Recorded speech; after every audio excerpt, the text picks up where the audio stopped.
여러분을 주님의 이름으로 환영합니다. 오늘 우리에게 주신 하나님의 말씀은 이사야서 33장 7절부터 16절인데요. 설교 중에 또 읽기 때문에 일단 생략하고 바로 설교를 시작하겠습니다. 오늘 설교의 제목은 하나님의 사람입니다.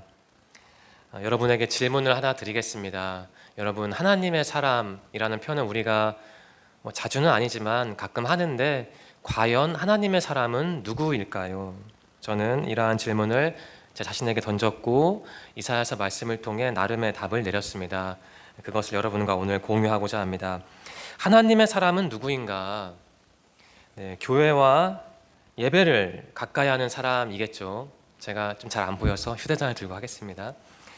하나님의 사람은 교회를 가까이 하고 또 예배를 좋아하는 사람일 겁니다. 또 하나님의 사람은 당연히 말씀을 가까이 하고 성경을 늘 묵상하는 사람이겠죠. 또한 하나님의 사람을 정의하는데 찬양과 경배를 빼놓을 수는 없습니다. 물론 하나님의 사랑을 정의하는데 기도와 간구도 핵심이죠. 기도와 간구, 찬양과 경배, 말씀 묵상, 교회 예배, 이런 것을 종합해보면 어떨까요? 저는 이렇게 생각합니다. 하나님의 사람은 하나님과 함께하는 사람입니다. 오늘 우리는 이사야서 말씀을 함께 살펴보고자 합니다. 이사야서 말씀은 하나님과 함께하는 사람이 어떤 사람인지를 주제화하고 있습니다. 본격적으로 살펴보기 전에 이사야서의 배경을 한번 볼까요? 항상 지도는 우리를 긴장시키고 좀 피곤하게 하는데요. 이사야가 활동했던 시기는 주전 740년부터 약 50년간, 그러니까 740년부터 한 690, 680년경까지입니다. 그 당시의 지도인데요. 아마 아실 겁니다. 녹색으로 넓게 표시된 지역이 오늘날 이라크에 해당하겠죠. 그리고 옆에 매색이라는 부분은 튀르키예고 오른쪽 3시 방향은 오늘날 이란입니다. 그 밑에는 사우디죠. 조금 더 자세히 볼까요? 그 이스라엘 지도인데요. 이사야가 활동하던 당시 이스라엘 지도입니다. 주전 740년경인데요. 보시면 사해 북쪽 끝을 기준으로 해서 북쪽 나라와 남쪽 나라로 쪼개져 있죠. 위쪽을 북왕국 이스라엘, 남쪽을 남왕국 유다, 줄여서 이스라엘 유다 이렇게 부르죠. 솔로몬 이후에 분열이 됐고 이 지도는 분열되기 시작해서 한 200년 정도 흐른 다음의 상황을 보여줍니다. 바로 이때 이사야가 활동을 했습니다. 이사야서의 기본 정보를 볼까요? 이사야라는 단어의 뜻은 여호와는 구원이시다라는 뜻입니다. 이사야는 이 남쪽 나라 사해 북쪽 끝 그 밑에 부분에서 활동을 했습니다. 그 시기는 앞서 말씀드린 대로 740년경부터 690년 혹은 80년 그 정도 활동을 했죠. 이사야가 한참 활동할 때, 그러니까 주전 722년경에 이 아시리아, 여기 보이시죠? 중간에 이 녹색인 국가 아시리아가 이 북쪽 나라를 침공해서 끝내는 멸망시켰죠. 그러니까 이사야 선지자는 그것을 알았습니다. 당시에 그런 상황이었습니다. 722년에 그 아시리아가 북왕국을 멸망시켰고, 그리고 701년에는 이사야가 활동하던 남왕국까지 그 소나기를 뻗쳤습니다. 멸망시키지 못했지만 어쨌든 접수하려고 괴롭혔죠. 701년에 그러니까 북왕국이 망한 다음 한 20년 흘러서 남왕국까지 침공을 했습니다. 오늘은 이사야서 33장을 살펴볼 텐데요. 큰 그림을 보면 이사야서 33장은 이러한 주제로 분류할 수 있습니다. 공평한 하나님, 의로운 하나님을 보여주는 내용이 나오죠. 또한 이스라엘을 다스리는 하나님을 보여주고 있습니다. 또한 하나님의 심판, 더불어 하나님의 회복, 그러니까 하나님이 이스라엘을 심판하시고 또한 그 이후에 회복시키시는 내용이 나옵니다. 우리는 1절부터 7절부터 16절을 볼 텐데요. 이 7절부터 16절에는 이스라엘을 재건하시는 하나님, 공평하시고 의로운 하나님이 나오고요. 또한 이 죄인들과 침략자들을 심판하시는 하나님이 예언되어 있습니다. 오늘 본문 말씀을 4부분으로 한번 쪼개 보겠습니다. 첫 번째 부분은 이 아수르 혹은 아시리아라고도 하는데요. 이 아수르의 공격 협박을 다루고 있습니다. 북왕국을 722년에 멸망시킨 다음에 아수르는 더 나아가서 701년에 남왕국을 접수하기 위해서 침공을 하죠. 그 다음에 우리는 이스라엘의 하나님, 그러한 위기에 처한 남유다 상황에 개입하시는 하나님을 살펴보겠습니다. 세 번째로 하나님의 능력을 보겠습니다. 하나님이 그 어떠한 일을 하시는지 그것을 볼 테고, 마지막으로 하나님과 함께하는 사람이 과연 어떤 사람인지 살펴보겠습니다. 이사야가 활동한 시기를 고려하면 1번은, 그러니까 아수르가 침공한 사건은 이사야가 경험한 걸 기록한 사건이죠. 하지만 2번, 3번, 4번은 이사야 사후에 벌어진 일입니다. 그러니까 2, 3, 4번은 예언으로 보시면 될 것 같습니다. 네, 먼저 33장 7절부터 9절인데요. 이 부분은 아수르가 북왕국을 멸망시킨 다음에 남왕국을 접수하기 위해서 공격, 협박하는 내용을 다루고 있습니다. 당시에 패권 국가가 괴롭히니 남유다는 참 힘들고 괴로웠겠죠. 제가 읽겠습니다. 7절입니다. 보아라, 용사들이 거리에서 울부짖고 평화의 사자들이 쓰라리게 통곡한다. 쉬운 내용이지만 좀 파악하기 어려운데 일단 다 읽은 다음에 설명을 하겠습니다. 8절입니다. 길마다 황량하게 변하고 거리를 다니는 사람이 하나도 없다. 사람들이 맺은 언약을 깨트리고 도시들은 모두 버려졌다. 아무도 다른 사람을 존경하지 않는다. 뭔가 침공을 받아서 사회 상황이 굉장히 열악한 그런 모습을 보여주는 것 같죠. 9절입니다. 이 땅이, 이스라엘 땅이죠. 남유다 땅입니다. 이 땅이 아파서 죽어간다. 레바논이 부끄러움을 당하며 죽어간다. 샤론 평야는 사막처럼 메말랐고 바산과 갈멜의 나무들도 죽어간다라고 이사야 선지자는 참 가슴 아프게 묘사를 하고 있네요. 한번 구체적으로 살펴볼까요? 용사들이라는 표현이 나오는데요. 용사들은 앞에서 말씀드린 아수르 혹은 아시리아의 그 침략군을 의미합니다. 아수르가 북쪽 왕국을 무너뜨린 다음에 남쪽도 먹으려고 괴롭혔던 것이죠. 남쪽 왕국을요. 평화의 사자들, 당시 엘리야김, 셈나, 요아를 의미하는데요. 남유다 사람들이죠. 아수르는 남유다가 상대하기는 너무나 강력했습니다. 그래서 남유다는 결정을 하죠. 싸울 수는 없으니, 그러니까 평화협정, 좀 굴욕적인데 이 평화협정을 맺은 겁니다. 그 대표 협상단이 바로 이 세 사람이었습니다. 엘리야김, 셈나, 요나. 협정을 맺었죠. 그래서 아수르는 침공하지 않기로 했습니다. 그런데 침공을 또 한 것이죠. 건드렸죠. 강력하니까요. 이 언약을 깨뜨리고 라는 문구는 바로 그 사실을 묘사하고 있습니다. 아수르는 조약을 파기한 후에 남유다를 괴롭혔습니다. 협박했습니다. 이 땅이 아파서 아수르가 남유다 땅 일부를 침공했으니 그 부분이 황폐하게 됐죠. 그래서 그러한 상황을 묘사하는 문구가 바로 이 땅이 아파서입니다. 한번 생각해 보겠습니다. 이 질문은 물론 이 역사적인 상황을 100% 반영한 것은 아니고요. 적용이니까 다소 그 역사적인 사실에서 조금 떨어진 내용일 수도 있습니다. 한번 적용을 해보자는 겁니다. 남유다는 아수르의 침공을 받았죠. 그러니까 위기를 겪은 겁니다. 나라가 끝나버릴 수도 있는 너무나 강력한 위기였습니다. 우리 자신을 남유다에 한번 비유해 봅시다. 우리도 신앙생활 하면서 위기를 피할 수는 없잖아요. 여러분을 공격하는 그 영적인 위기로 한번 제안해 보겠습니다. 여러분의 신앙생활을 뒤흔드는 아수르 같은 영적인 위기는 무엇입니까? 사람마다 다르죠. 또 이러한 질문 해보겠습니다. 영적인 위기를 겪을 때 우리는 당연히 반응을 하는데요. 여러분의 반응은 어떻습니까? 막 당황해서 어쩔 줄 몰라 합니까? 나를 도와줄 사람을 찾아가서 얘기를 합니까? 아니면 하나님을 찾아가서 하나님께 무릎 꿇고 간절히 기도하십니까? 여러분의 반응을 한번 생각해 보십시오. 또한 이러한 질문도 던지고 싶습니다. 우리가 신앙의 위기를 겪을 때 물론 힘들고 어렵지만 때로는 이러한 생각을 하게 됩니다. 나와 비슷한 어려움을 겪는 사람이 있지 않을까, 그런 생각을 할 수도 있지 않습니까? 여러분이 신앙의 위기를 겪을 때 한번 이러한 생각을 의도적으로 해보십시오. 나와 비슷한 처지에 있는 사람이 있겠다. 나는 그 사람을 위해, 우리는 이 상황을 해결하기 위해 무엇을 할 수 있을까? 두 번째 장면으로 가겠습니다. 33장 10절부터 13절인데요.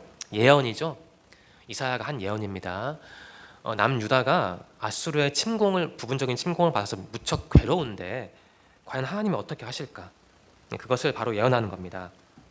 이스라엘 하나님, 개입하시는 하나님으로 일단 정리하겠습니다.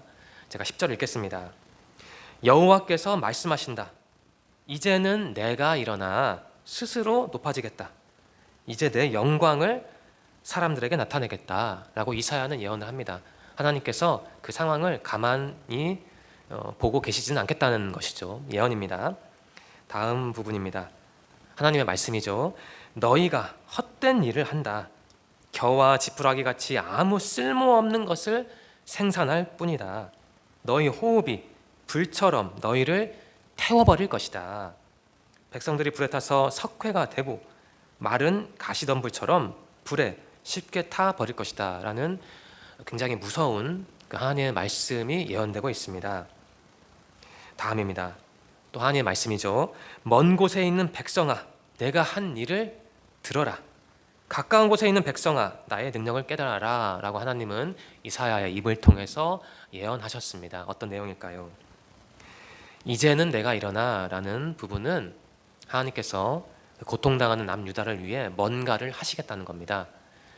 나 하나님은 무능력한 신이 아니고 온 세계 통치자, 가장 높은 곳에 있는 존재이니 내가 이 상황을 묵과하지 않겠다라는 것이죠. 겨와 지푸라기라는 표현이 있는데요. 이것은 남유다 백성이 아니고요. 그 아수르를 향한 단어입니다. 표현하는 단어입니다. 아수르를 표현한 단어. 하나님께서 아수르, 남유다 왕국을 공격하려는 남유다 왕국을 공격하려는 그 아수르의 전쟁 계획을 흐트러 버리겠다라는 말씀을 하시는 거죠. 너희 호흡이 불처럼 너희를 태워 버릴 것이다. 이 부분도 바로 하나님께서 아수르를 멸망시키겠다는 예언입니다. 석회 가시덤불 역시 완전히 망해 없어질 아수르의 비참함, 말로를 표현하고 있는 단어입니다. 다음 부분을 볼까요? 이 먼 곳에 있는 백성아, 가까운 곳에 있는 백성아 이라는 표현이 있지 않습니까? 이 먼 곳에 있는 백성은 이스라엘 기준으로 먼 곳에 있는 곳이니까 이스라엘 주변의 여러 나라들을 의미하죠. 그 가까운 곳에 있는 백성은 물론 이스라엘 사람들을 의미합니다. 하나님께서 온 세계 사람들에게 말씀을 하신다는 겁니다. 무엇을요? 내가 한 일, 나의 능력에 관한 말씀을 하시겠다는 거죠. 그러니까 나 하나님은 무능한 존재가 아니고 분명히 개입하고 흐트러진 것을 올바르게 만들 것이다 라는 예언의 말씀입니다. 바로 이 내용이 오늘 살펴보지는 않았지만 이사야서 13장, 14장에도 기록되어 있습니다. 한번 적용해 볼까요? 여러분, 저는 이 질문을 가장 좋아합니다. 나에게 하나님은 어떠한 존재인가? 오늘 우리는 이 말씀을 통해서 하나님의 정체성을 고민해야 합니다. 하나님은 고통당하는 남유다를 방치하지 않으시고 당신이 정하신 때에 개입하셔서 그 문제를 해결하시죠. 과연 우리에게, 여러분과 저에게 하나님은 어떠한 분입니까? 그저 먼 곳에서 우리를 가만히 보시는 분인가요? 아니면 가까운 곳에서 우리와 함께 하시며 우리의 기도를 들으시며 우리의 문제를 당신의 타이밍에 당신의 방법으로 해결하시는 분인가요? 여러분에게 하나님은 어떠한 분입니까? 또 이러한 질문도 던지고 싶습니다. 여러분은 하나님이 악인을 심판하실 분이라는 것을 믿습니까? 한국 사회에도 많은 악한 세력이 있는데요. 여러분은 그러한 세력을 보면서 어떠한 생각을 하십니까? 하나님이 이러한 문제도 해결하시겠구나라는 것을 믿으십니까? 당시의 남유다 사람들은 물론 전부 다 믿지는 않았지만 극소수는 하나님의 정의로운 그러한 모습을 믿었습니다. 또 이러한 질문도 드리겠습니다. 이 부분에 나오는 하나님은 정리를 하면 권능의 하나님입니다. 왜냐하면 잘못된 것을 심판하시고 바르게 하시니까요. 여러분도 분명히 권능의 하나님을 체험하셨습니다. 기독교인이라면 그러한 하나님을 만나지 못할 수는 없죠. 여러분이 체험한 권능의 하나님은 구체적으로 어떠한 모습이었습니까? 세 번째 장면으로 넘어가겠습니다. 14절인데요. 바로 여기서 하나님의 권능 그리고 그와 관련하여 이 시온의 죄인들, 예루살렘의 죄인들에 관한 부분이 나옵니다. 제가 읽겠습니다.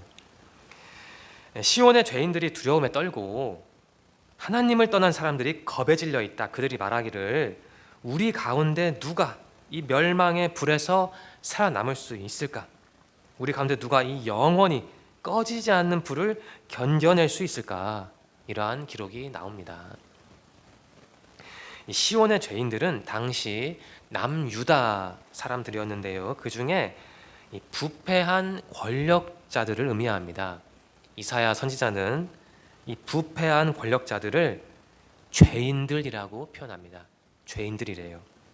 이 사람들은 하나님을 떠난 사람들이었다고 또한 이사야 선지자는 묘사합니다. 구체적으로 볼까요?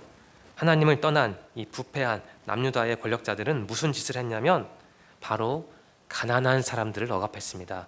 더 잘 살기 위해서, 더 큰 집을 확보하기 위해서, 자신의 통장 잔고를 늘리기 위해서 다른 사람도 아니고 이 가난한 사람들을 착취했습니다. 그들이 바로 당시 남유다의 권력자들이었습니다. 이사야 선지자는 그러한 사람들을 하나님을 무시하는 자들이라고 정리합니다. 하나님께서 아수르도 심판하시겠지만 더불어 남유다의 그러한 부패한 권력자들, 가난한 사람들을 착취하는 자들도 적절한 때에 심판하시겠다는 겁니다. 멸망의 불, 영원히 꺼지지 않는 불이라는 문구가 바로 그것을 보여줍니다. 질문을 드리겠습니다. 여러분, 오늘 설교 말씀을 간단히 정리해 볼까요? 바로 이런 겁니다. 물론 모든 성경 말씀이 그렇지만요, 하나님과 함께하는 사람, 하나님을 대적하는 사람, 이 두 부류가 나오죠. 오늘 말씀에 기초한다면 타인을 괴롭히는 자들은 바로 하나님을 대적하는 사람들입니다. 남유다 왕국의 권력자들, 이 없는 사람들의 피를 빨아먹었던 그 권력자들이 바로 다른 사람들이 아니고요, 하나님의 반대편에 섰던 사람들이래요. 이사야는 말하기를. 여러분은 믿습니까? 우리 사회에도 그러한 사람들이 많을 텐데 타인을 괴롭히는 사람들은 바로 하나님의 반대편에 있는 사람들임을 여러분은 믿습니까? 또 이러한 질문도 드리겠습니다. 하나님은 고통받는 사람들을 외면하지 않으시고 그 사람들과 함께 하시죠. 하나님은 그 사람들을 구원하십니다. 반드시 구원하시죠. 여러분은 그것을 믿습니까? 하나님이 고통당하는 사람들, 가난한 사람들, 있는 것도 뺏기는 사람들을 외면하지 않으시고 그들과 함께 하신다, 그 사실을 믿으십니까? 우리가 그 사실을 믿지 않는다면, 달리 말해 정의의 하나님을 믿지 않는다면, 그리고 단지 복 주는 하나님만 본다면 우리는 하나님의 모습 중 절반만 보는 거예요. 그러니까 우리는 정의의 하나님, 좀 무서운 표현이지만 심판의 하나님도 분명히 믿어야 합니다. 또 이러한 질문도 드리겠습니다. 하나님의 심판을 보며 우리가 던져야 할 질문은 뭘까요? 분명히 하나님은 한국 사회의 악을 가만두지 않으시고 바르게 하실 텐데, 우리가 그러한 모습을 보게 될 텐데 바로 그때 우리는 어떠한 질문을 던지면 좋을까요? 또 이러한 질문을 던지고 싶습니다. 반복되네요. 여러분에게 하나님은 어떠한 존재입니까? 오늘 이 질문을 진지하게 고민해 보시고 꼭 나름의 답을 해보시기 바랍니다. 네, 이제 마지막 부분으로 넘어갈까요? 15절과 16절인데요. 하나님과 함께하는 것, 이게 바로 축복이라는 것을 간략하게 정리하겠습니다. 15절 말씀입니다.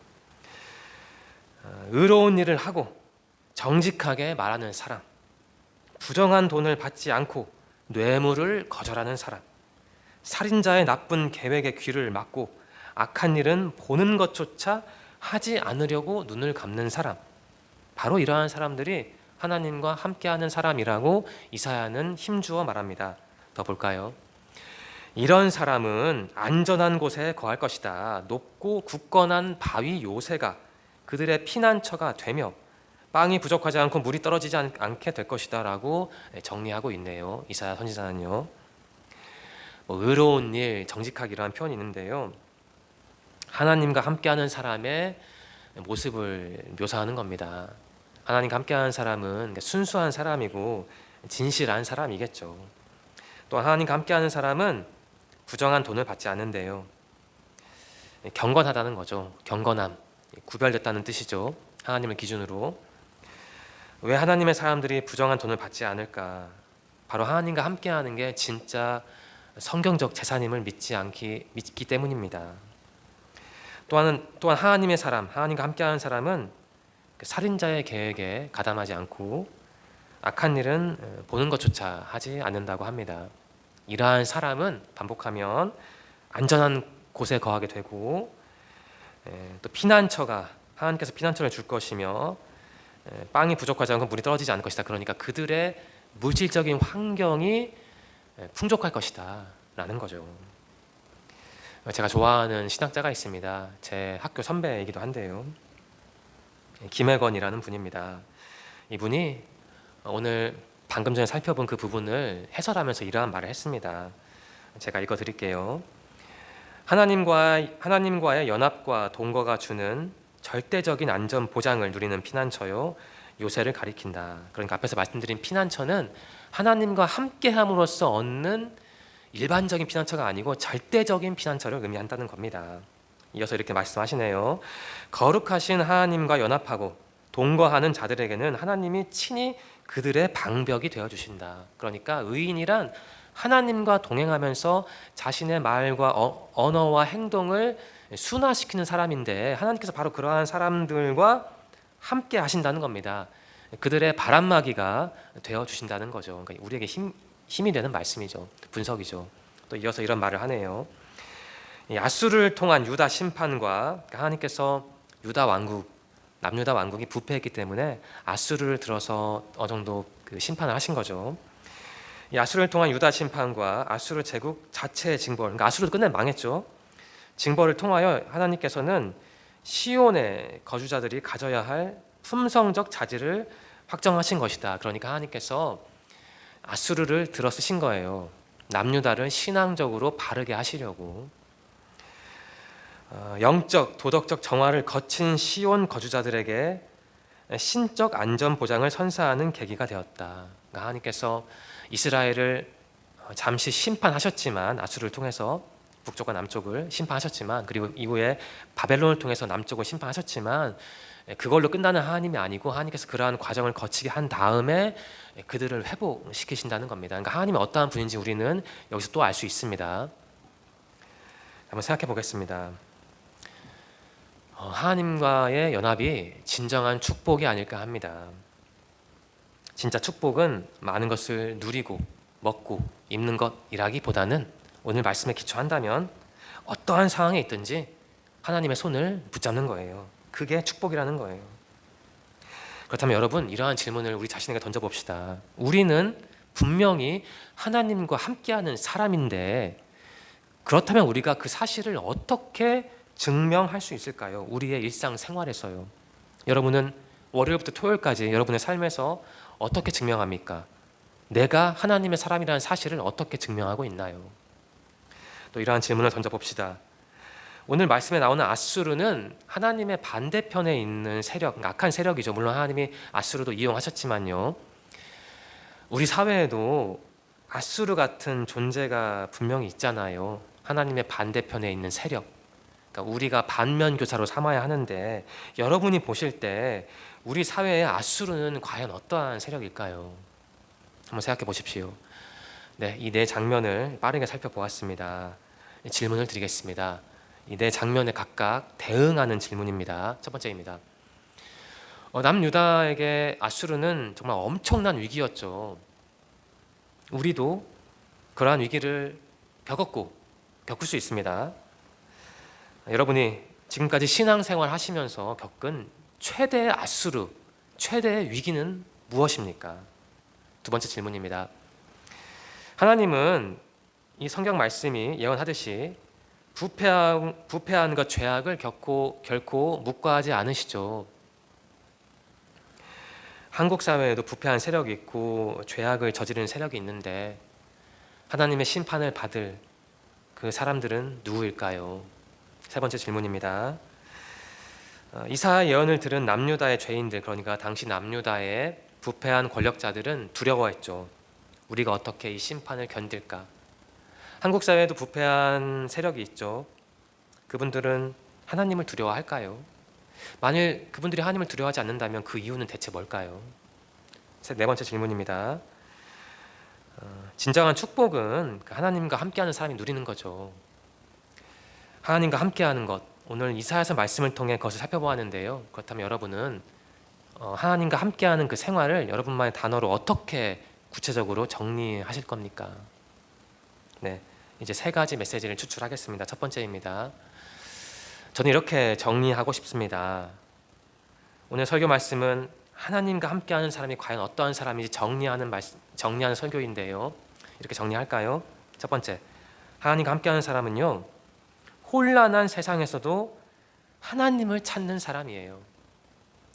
우리가 혼란한 세상을 살잖아요. 한국 사회가 참 어떤 면에서 혼란한데, 우리가 하나님의 사람이라면 이러한 혼란함을 보고 좌절하거나 절망하기보다는 오히려 더 하나님을 강하게 찾아야 합니다. 두 번째입니다. 하나님과 함께하는 사람은요, 이 세상의 죄악과 폭력에 물들지 않은 사람입니다. 당시 남유다의 일부겠죠. 일부 부패한 권력자들은 가난한 사람들을 착취하지 않았습니까? 더 잘 살기 위해서. 그러니까 폭력을 활용한 것이죠. 죄를 지은 것이죠.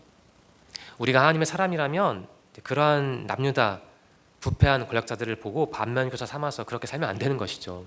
여러분이 하나님의 사람이라면 결코 이 폭력적인 세상, 그리고 죄악으로 가득 찬 세상과 신앙적인 거리 두기를 하셔야 합니다. 세 번째입니다. 하나님과 함께하는 사람은 하나님의 권능을 믿는 사람입니다. 어떤 권능이냐면 세상을 치유할 그 파워를 보고 믿는 사람이죠. 우리 사회가 많이 어우러져 있고 부패해 있지만 우리가 하나님을 믿는다면 우리는 믿어야 합니다. 하나님께서 이러한 부패한 한국 사회를 치유하실 것이다. 더 나아가 내가 어떻게 해야 우리 한국 사회를 내 능력 안에서 치유할 수 있을까? 그러한 고민을 또한 하는 사람이 바로 하나님의 사람, 하나님과 함께하는 사람인 것이죠. 네, 하나님의 사람이라는 제목으로 이사야서 33장 7절부터 16절 말씀을 살펴보았습니다. 여러분과 한 줄 나눔을 하고 싶습니다. 저는 오늘 설교를 준비한 다음에 이러한 한 줄 나눔을 생각해 보았습니다. 바로 이겁니다.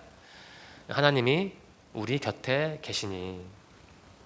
여러분, 우리가 하나님의 사람이 될 수 있는 이유는 물론 우리가 주체적으로 하나님의 사람으로 살기 위해 노력을 하기 때문입니다. 그러한 선택을 한 것이죠. 하지만 그 근원이 있죠. 토대가 있습니다. 하나님께서 우리를 선택하지 않으셨다면 우리가 어떻게 하나님과 함께 할 수 있겠어요? 하나님께서 우리를 당신의 자녀로 불러주시지 않았다면 우리가 어떻게 하나님과 동행할 수 있겠어요? 그러니까 우리에게 대전제는 바로 이거죠. 하나님이 우리와 함께 하신다. 바로 이 사실을 언제 어디서든 놓치지 않아야 하는 겁니다. 이 사실을 놓치면 바로 남유다 왕국의 그러한 부패한 권력자들처럼 세상에 빠지는 거예요. 하지만 이 사실을 붙잡고 있으면 하나님의 사람으로 하나님과 연합하면서 진정한 축복을 누릴 수 있는 것이죠. 하나님이 우리 곁에 계시니. 이번 주 이사야서 말씀을 반복해서 읽으십시오. 그 말씀을 통해 하나님을 만나시고 무엇보다 하나님이 우리와 함께 하신다는 사실을 언제 어디서나 잊지 마시기 바랍니다. 이번 주 이사야서 말씀을 통해 하나님의 풍성한 은혜를 받으시기를 간절히 소망합니다. 기도드리겠습니다. 하나님 감사합니다. 오늘도 우리에게 귀한 생명을 주시고 우리를 교회로 불러주시고 예배드리게 하시고 찬양하게 하시고 무엇보다 귀한 말씀을 주셔서 감사합니다. 하나님, 오늘 우리는 이사야서 말씀을 통해 하나님이 어떠한 존재인지 배웠습니다. 하나님은 우리와 늘 함께 하시며 우리에게 복을 주시며 악한 자들을 심판하시는 그러한 권능의 하나님이라는 사실을 우리가 다시 한번 확인했습니다.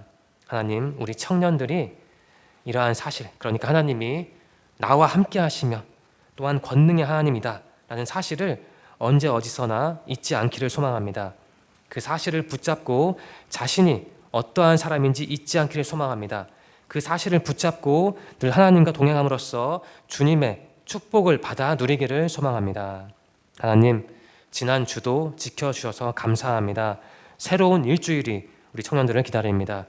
그들이 이번 주 살아갈 때 그들의 몸과 마음과 영혼의 건강을 지켜주시고 하나님과 깊이 동행할 수 있도록 인도하여 주시옵소서. 다음 주에도 이 자리에 나와서 다 함께 예배드릴 수 있도록 하나님 도와주세요. 예수님의 이름으로 감사하며 기도드립니다. 아멘.